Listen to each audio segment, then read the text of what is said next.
kami dari kelompok mata kuliah Praktikum Keamanan Cyber yang diampu oleh dosen pengampu kami yaitu Salvius Paulus Lampong SPD Master Engineering. Dan saat ini untuk kelompok kami terdiri dari 3 orang, yaitu saya sendiri Flicker Maputung dengan 4 digit terakhir 0359. Ada anggota kedua yaitu Herni Abraham dengan 4 digit terakhir 0303. Dan anggota ketiga itu ada Dominikus Ruau dengan 4 digit terakhir 0324. Dan saat ini kelompok kami ingin melakukan presentasi untuk tugas modul pertama. Dan langsung saja kita masuk pada bagian yang pertama, yaitu mengenai caranya menginstal CyberOps Workstation di virtual machine. Ya, baik. Jadi di sini kita akan lanjut pada lab berikut. Lab pertama yaitu menginstal CyberOps Workstation pada virtual machine. Nah, pada tahap ini ada 2 part.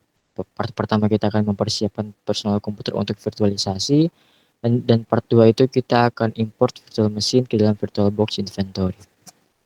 Oke. Dan ada background skenario, di mana untuk background skenario itu dikatakan bahwa selama 10 tahun terakhir manfaat dari komputasi itu meningkat, dan jika untuk yang memiliki multiprosesor dan RAM yang jumlah besar itu bisa melakukan virtualisasi, dan pada virtualisasi ini dapat dijalankan di dalam physical komputer. Dan untuk virtual machine itu biasanya disebut sebagai guest atau tamu, dan untuk physical komputer itu sebagai hostnya. Oke, kita lanjut langsung saja untuk masuk pada bagian part pertama. Kita akan download VirtualBox dan Virtual Machine Image File. Nah, dan kebetulan juga saya sudah mendownload untuk kedua itu, VirtualBox dan Virtual Machine Image. Jadi kemungkinan langsung saja untuk di install. Oke, ya, masuk saya pada penginstall untuk VirtualBox dan CyberOps. Selanjutnya masuk ke dalam VirtualBox itu sendiri, Oracle VirtualBox Manager. Nah, jadi saya sudah selesai menginstal untuk VirtualBox-nya. Dan selanjutnya pada tahap berikut itu, part 2, kita akan import virtual machine into di VirtualBox ke dalam misalnya kita akan mengimport virtual machine di dalam VirtualBox inventory. Nah, pada tahap pertama itu di sini akan mengimport virtual machine ke dalam VirtualBox. Caranya buka file, klik import appliance, selanjutnya kita ikuti tahap-tahap ini. Nah, pada VirtualBox Manager ini, nah ini ada icon seperti ini yaitu import appliance, bisa Ctrl I juga di sini.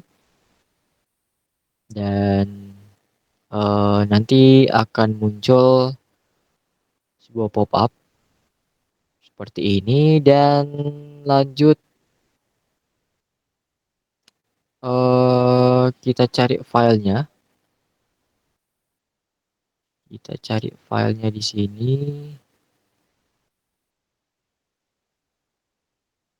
Nah, sudah cari filenya di sini. Selanjutnya pergi ke modul 1 cyber security. Nah, di sini ada CyberOps Workstation dengan ekstensi itu adalah Open Virtualization Format Achieve. Tekan yang ini, klik open. Selanjutnya akan muncul pop-up seperti ini dan klik finish. Nah, dan untuk kemudian Selanjutnya akan muncul pada sebelah kanan keadaan untuk mengimport file OVA tadi.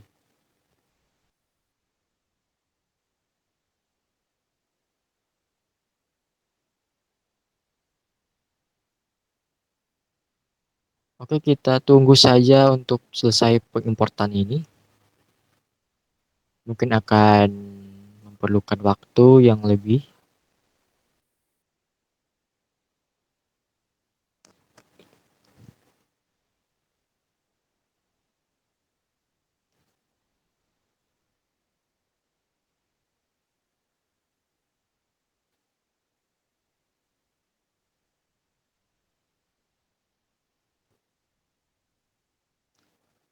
Oke, lanjut saja pada bagian langkah-langkah ini. Nah, di sini sudah sesuai dengan step pertama di mana klik file import appliance, mencari virtual machine image, selanjutnya memilih file dengan ekstensi OVA, dan selanjutnya ada proses untuk cek dan inisialis di MAC address, di MAC address untuk networknya. Dan ketika proses itu sudah selesai, maka virtual machine akan ditambahkan dengan VirtualBox.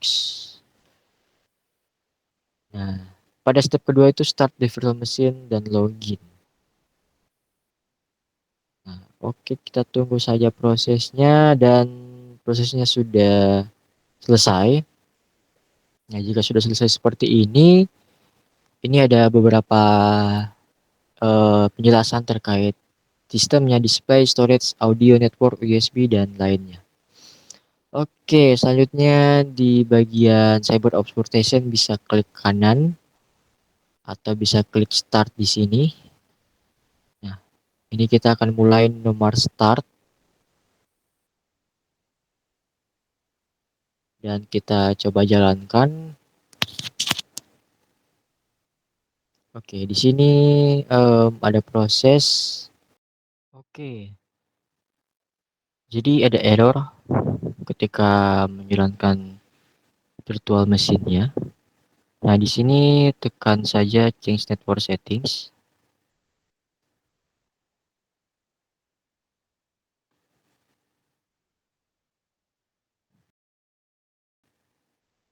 Dan pada change network settings ini,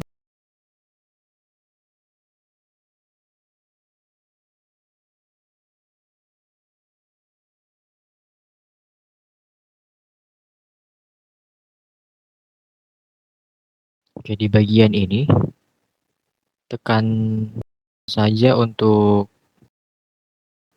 attach to bridge adapter, dan pastikan untuk nama itu sudah sesuai dengan perangkat dari laptop atau PC yang ada. Jika sudah, tekan OK, maka akan dimulai VirtualBox.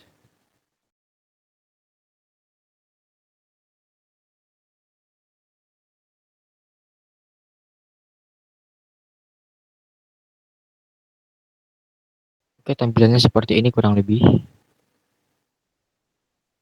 Saya perbesar.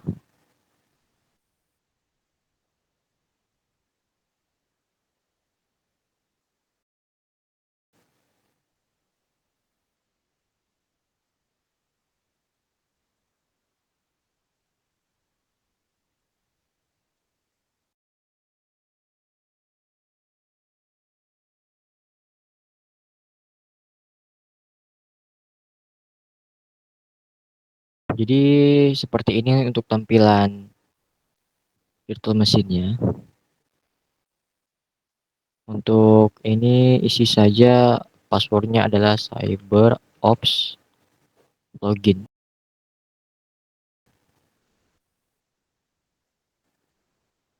Dan ya, jadi VirtualBox menggunakan virtual machine sudah terinstall di dalam VirtualBox. Untuk tampilannya kurang lebih seperti ini.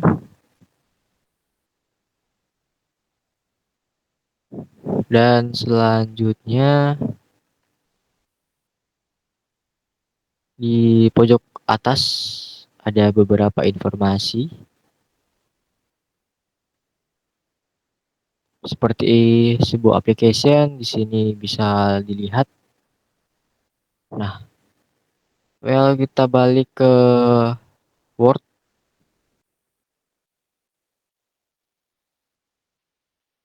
Nah, balik ke Word.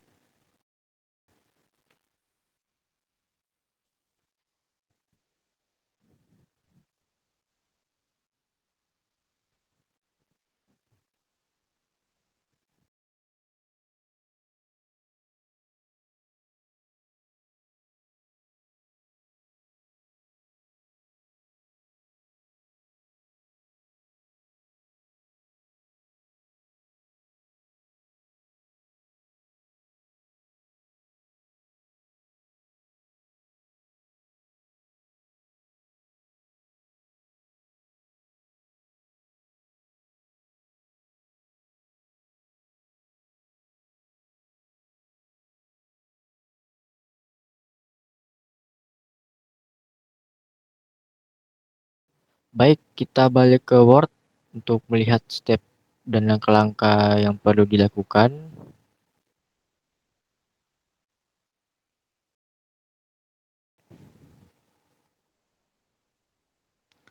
Oke, jadi di saat ini sudah melewati penginstalan dan melakukan virtual machine dan login. Dan selanjutnya akan mengeksplor pada virtual machine. Nah, langsung saja kita bisa cek pada virtual machine. Nah, pada virtual machine ini ada tampilan awal. Kalau klik kanan itu akan muncul beberapa pilihan seperti pembuatan launcher, where a link, folder, dan dokumen. Dan ada terminal juga di sini. Ini terminalnya dan ini ada home,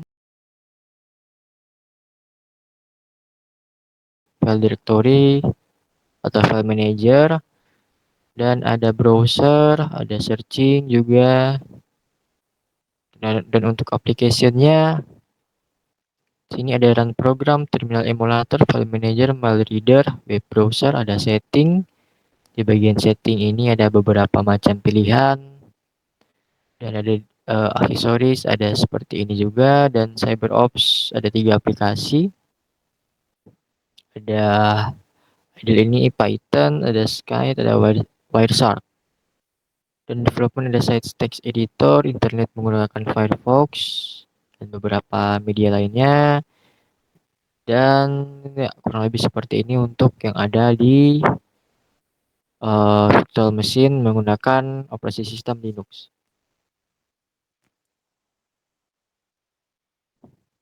Oke, jadi apa saja aplikasi yang ada pada CyberOps menu? Nah, pada CyberOps menu tadi itu ada,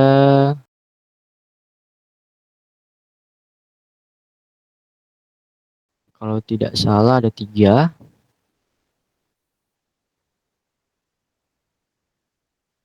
ada Site dan Wireshark. Oke, kurang lebih 3 aplikasi ini. Oke, dan selanjutnya buka terminal emulator application dan ketik IP address pada prompt itu, dan di sini ditanyakan apa IP address yang digunakan pada virtual machine. Kita balik ke dalam virtual machine dan akan terminal emulator.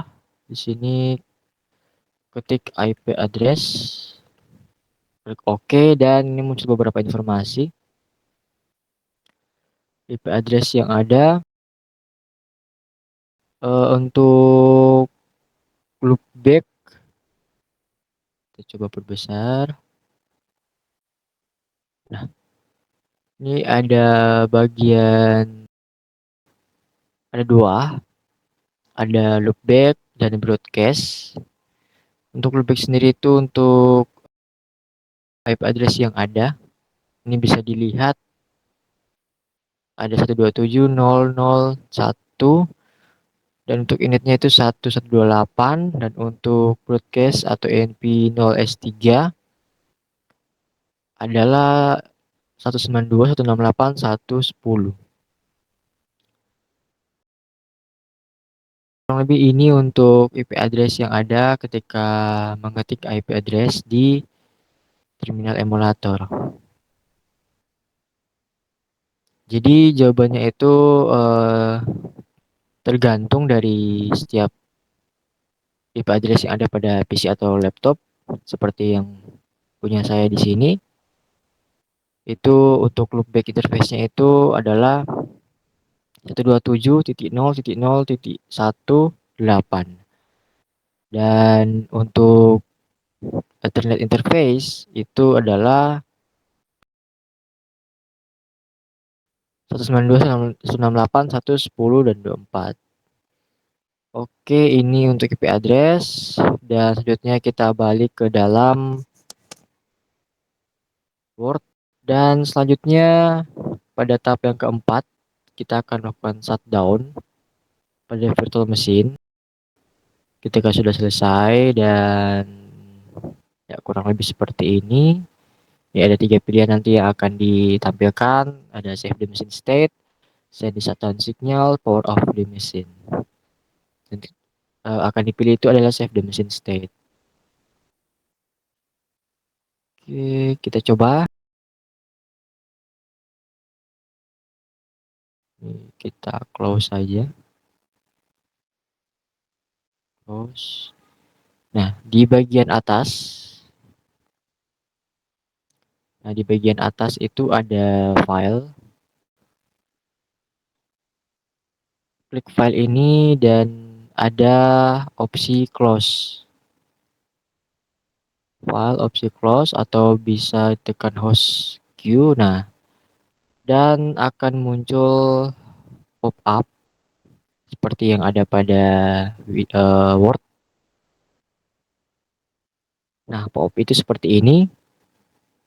Sudah sesuai dan pilih saja save the machine state, tekan OK.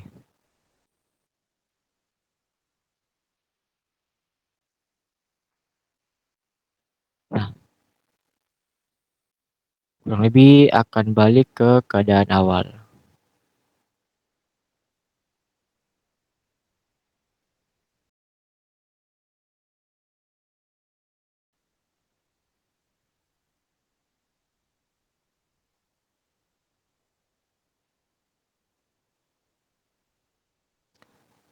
Balik ke Word, langkah-langkah yang terakhir ada reflection. Reflection ini ditanyakan apa kelebihan dan kekurangan menggunakan virtual machine. Nah, kelebihan itu yang pertama efisiensi dan fleksibilitas. Ketika menjalankan satu OS itu bisa dijalankan juga OS yang lain. Dan ada efisiensi sumber daya, bisa melakukan optimalisasi perangkat keras dan hemat energi. Dan ada isolasi dan keamanan lingkungan itu aman dan pencegahan dari konflik. Kekurangannya itu adalah overheat kinerja, jadi bisa jadi untuk di operasi sistem yang digunakan sebagai host itu bisa mengalami penurunan kinerja karena menggunakan aplikasi yang memerlukan sumber daya yang uh, diperlukan. Dan ada intensif sumber daya. Nah, ini saya sudah bilang sumber daya yang diperlukan tuh kayak kebutuhan RAM atau CPU penyimpanan itu lebih ditangguhkan di dalam virtual machine. Dan ada kompleksitas. Ya, kurang lebih seperti itu untuk penginstalan VirtualBox dan virtual machine. Kita akan lanjut di lab berikutnya yang akan dilanjutkan oleh teman saya.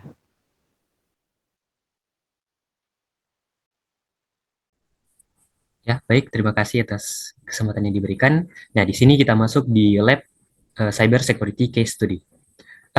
Di sini skenario-nya itu serangan cyber terhadap pemerintah, bisnis, dan individu meningkat dan diperkirakan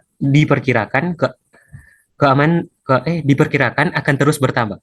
Nah, pendidikan keamanan cyber menjadi prioritas internasional karena ancaman serangan cyber terhadap ekonomi global. Nah, kerugian global akibat kejahatan cyber diperkirakan lebih dari 400 miliar dolar per tahun. Nah, ada sebuah lab akan mempelajari 4 serangan cyber terkenal, yaitu di dalam tas 2,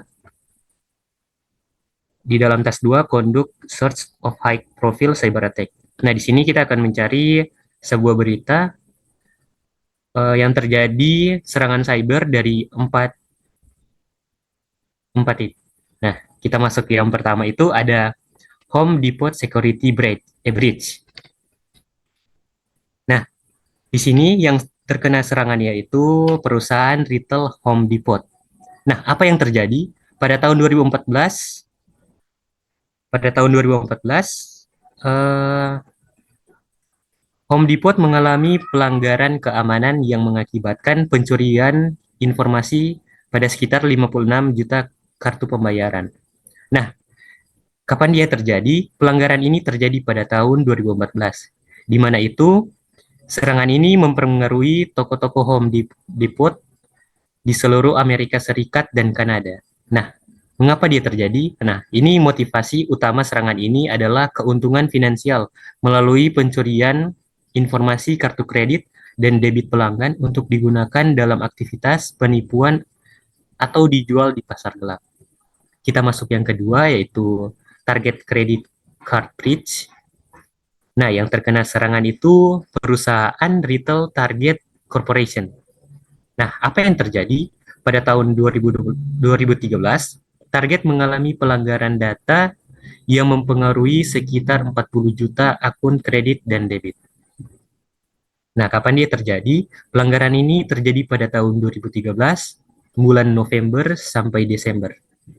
Di mana dia terjadi? Itu serangan ini mempengaruhi, oh maaf, di mana di mana serangan ini mempengaruhi toko-toko Target di seluruh Amerika Serikat. Lalu mengapa dia terjadi? Seperti kasus Home Depot, motivasi utama adalah keuntungan finansial melalui pencurian informasi kartu pembayaran atau untuk aktivitas penipuan atau penjualan data di pasar gelap. Kita masuk yang ketiga itu the Stuxnet virus. Nah, yang kena serangan itu Stuxnet adalah worm komputer yang diduga dikembangkan oleh Amerika Serikat dan Israel untuk menargetkan fasilitas nuklir Iran.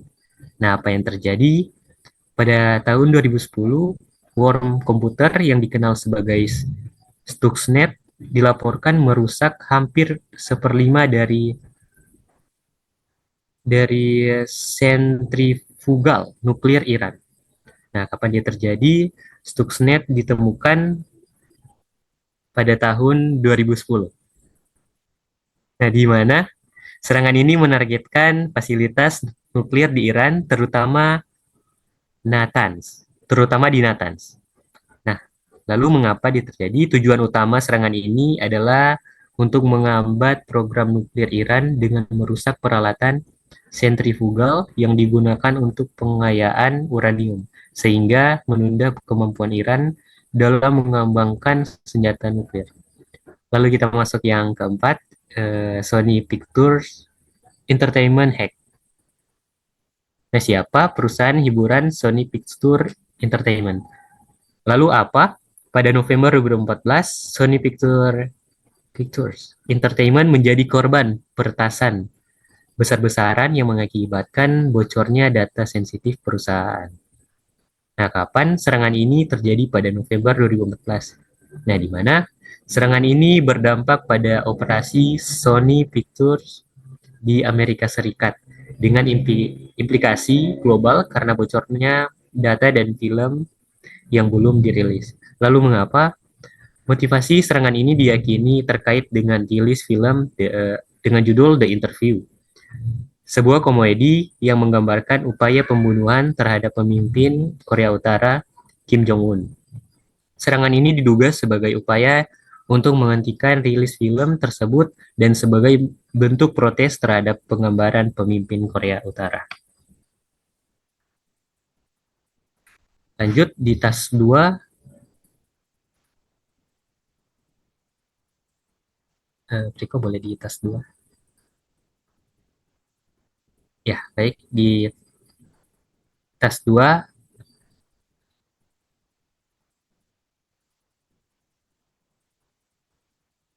tas 2, Riko.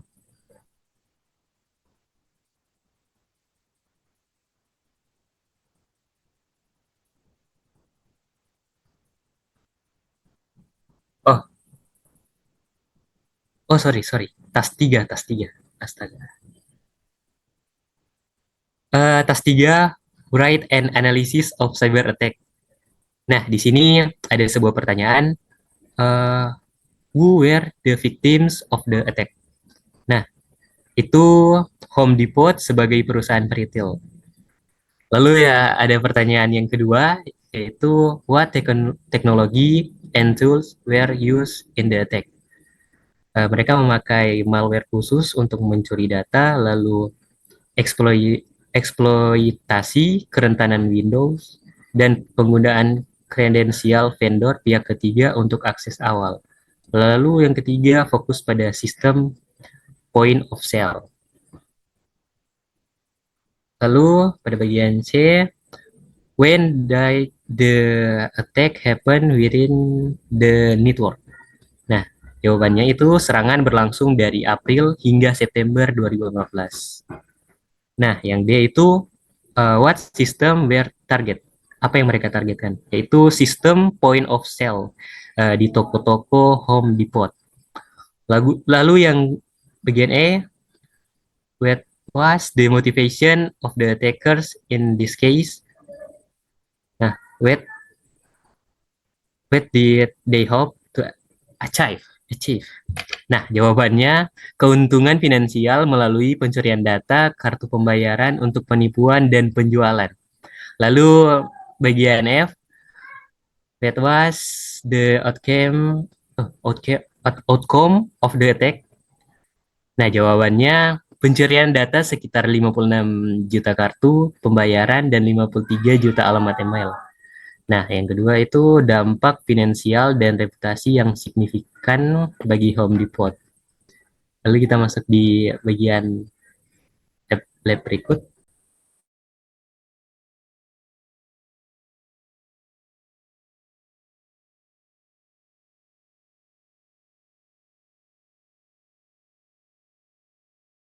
Nah, sebagai background atau skenario-nya, Internet of Things alias disebut IoT terdiri dari perangkat-perangkat yang terhubung secara digital yang menghubungkan berbagai aspek kehidupan ke internet. IoT tumbuh dengan cepat karena adopsi IPv6 dan penyebaran Wi-Fi.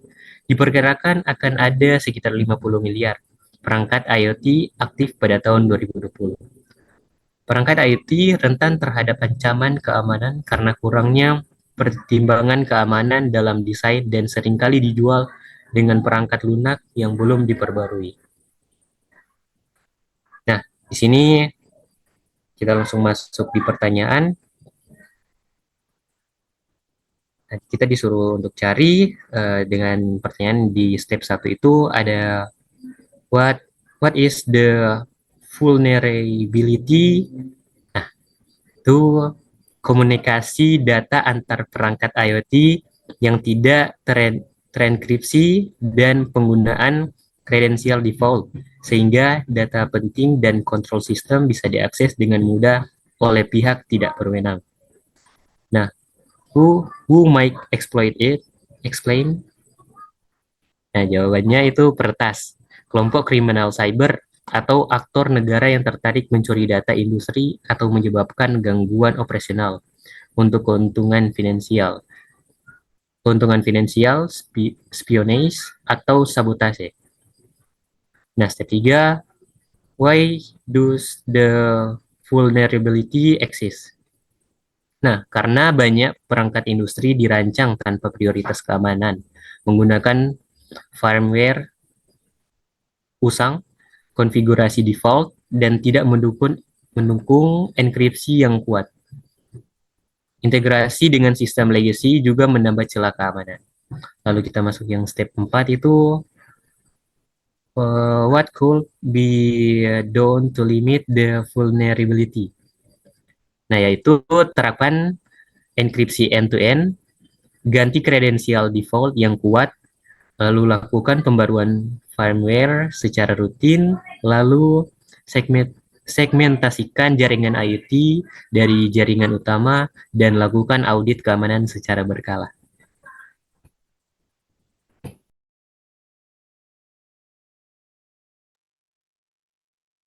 Selanjutnya kita masuk dalam visualizing the black hats. Tujuannya untuk meneliti dan menganalisis insiden keamanan cyber. Nah, background-nya di sini kita akan membuat 3 penyerangan cyber hipotetis, masing-masing dengan organisasi serangan dan metode bagi organisasi untuk mencegah atau mengurangi serangan.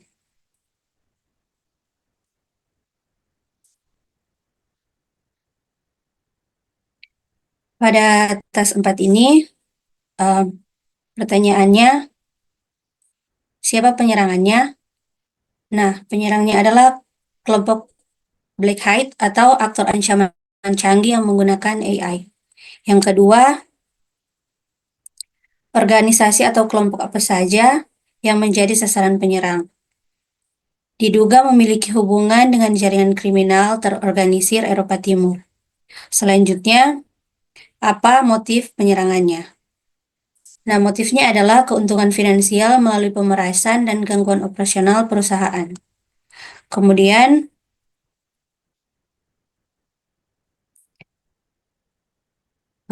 apa metode serangan yang digunakan?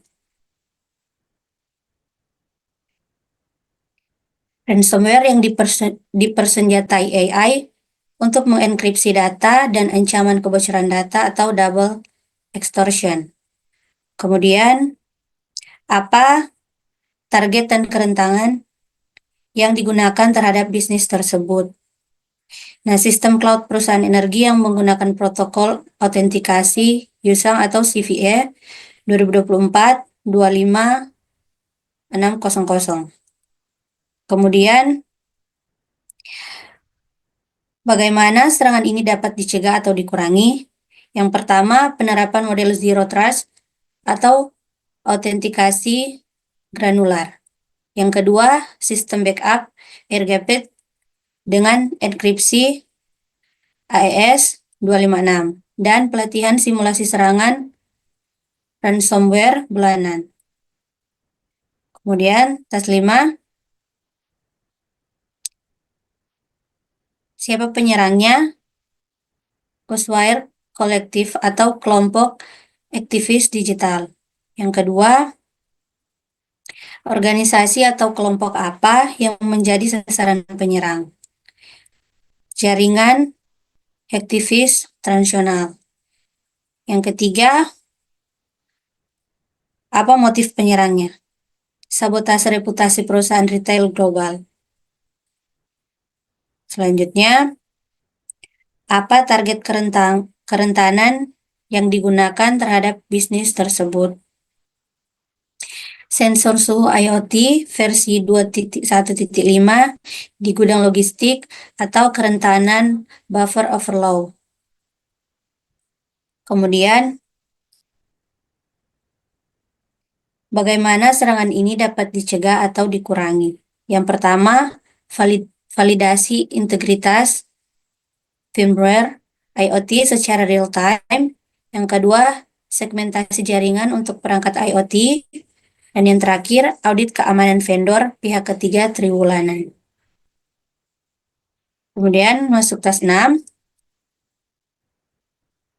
Siapa penyerangnya? Karyawan bagian keuangan yang tidak puas. Yang kedua, organisasi atau kelompok apa yang menjadi sasaran penyerang? Perusahaan. Ketiga, apa motif penyerangannya? balas dendam akibat PHK massal tambah keuntungan pribadi.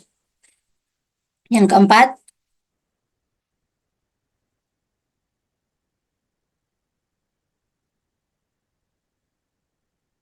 metode serangan apa yang digunakan?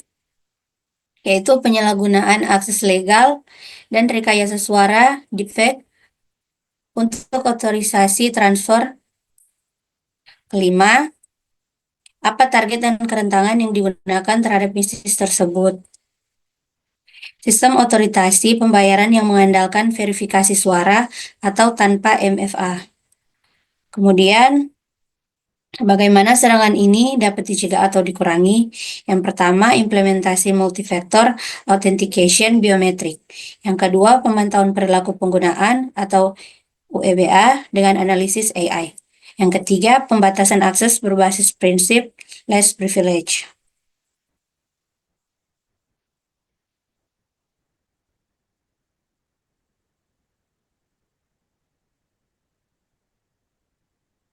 Selanjutnya, kita masuk dalam lab Becoming a Defender. Objeknya di sini, kita akan meneliti dan menganalisis apa yang dibutuhkan untuk menjadi pembela jaringan. Kemudian, background-nya di sini, di dunia yang berpusat pada teknologi, seiring dengan semakin terhubungnya dunia, keamanan juga semakin berkurang. Nah, keamanan cyber merupakan salah satu profesi yang paling cepat berkembang dan diminati. Profesional keamanan cyber diharuskan untuk mengevaluasi, merancang, dan menerapkan rencana keamanan, melakukan investigasi penipuan secara mendalam, serta melakukan penelitian keamanan dan penilaian risiko. Ada banyak sertifikasi yang dapat dipilih dan memilih sertifikat yang tepat. Untuk Anda secara individual memerlukan pertimbangan yang cermat. Kita masuk dalam step 7, yaitu kita akan melakukan pencarian sertifikasi. Pada bagian A ini, gunakan mesin pencari favorit Anda untuk melakukan pencarian sertifikasi yang paling populer. Berdasarkan data dari InfoSec, Institute, dan Forbes, sertifikat yang paling banyak dimiliki profesional keamanan cyber 2025 adalah yang pertama, CompTIA Security, yaitu 266.000 dan pemegang di US. Kemudian 2, CISSP atau Certified Information System Security Professional. Yang ketiga, CEH atau Certified Ethical Hacker. Yang keempat, CISM, Certified Information Security Manager. Dan yang kelima, CISA atau Certified Information System Auditor. Pada bagian B, pilih 3 sertifikasi dari daftar di atas dan berikan detail lebih lanjut di bawah ini tentang persyaratan sertifikasi atau pengetahuan yang diperoleh. Yaitu yang pertama, CompTIA Security, ada vendor, netral CompTIA, ada jumlah ujian 1, persyaratan, direkomendasikan 2 tahun pengalaman di bidang keamanan atau sistem, dan topik. Kemudian ada manajemen risiko, keamanan jaringan atau aplikasi, kriptografi, deteksi ancaman termasuk analisis paket capture. Kemudian biaya ada $404 dan masa berlaku 3 tahun diperbarui dengan pelatihan atau CPE.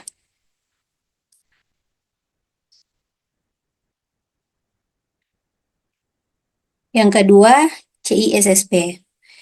Yang pertama ada vendor atau netral, ISC. Kedua ada persyaratan 5 tahun pengalaman di kurang lebih domain CISSP, misal arsitektur keamanan atau manajemen risiko dan topik. Kemudian ada 8 domain CBK atau Common Body of Knowledge. Yang pertama ada manajemen risiko 15% ujian, keamanan cloud 13%, dan pengembangan perangkat lunak aman 11%. Dan biayanya $7.049 dan masa berlaku 3 tahun atau perlu 120 CPA kredit. Kemudian CEE atau Certified Ethical Hacker. Yang pertama, vendor, isi council, persyaratan, pelatihan resmi atau 2 tahun pengalaman di bidang keamanan, topik. Kemudian ada teknik pentesting, EGSQL injection, social engineering, dan analisis malware dan forensik digital. Kemudian biaya bervariasi, 1,199 untuk ujian. Kemudian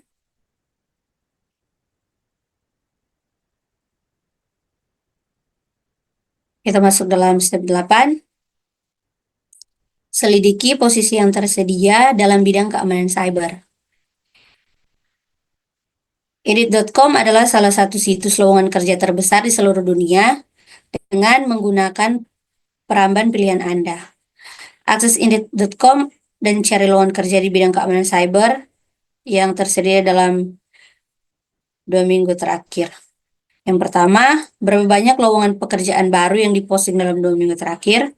Berdasarkan data CyberSec 2025, yang pertama, 450.000 lowongan keamanan cyber di Amerika Serikat September 2023 sampai dengan Agustus 2024.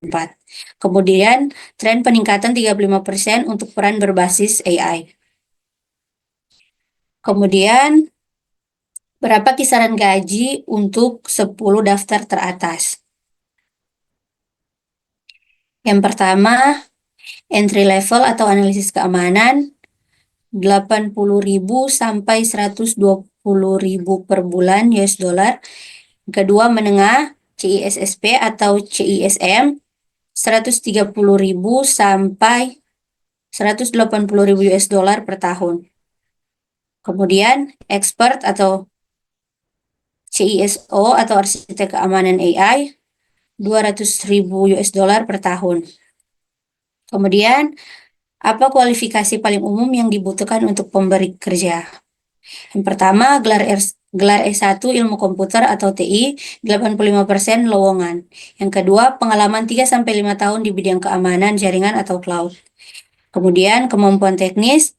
Yang pertama, analisis log SIEM. Yang kedua, penanganan insiden SOC. Dan pemahaman regulasi GDPR dan HIPAA. Kemudian,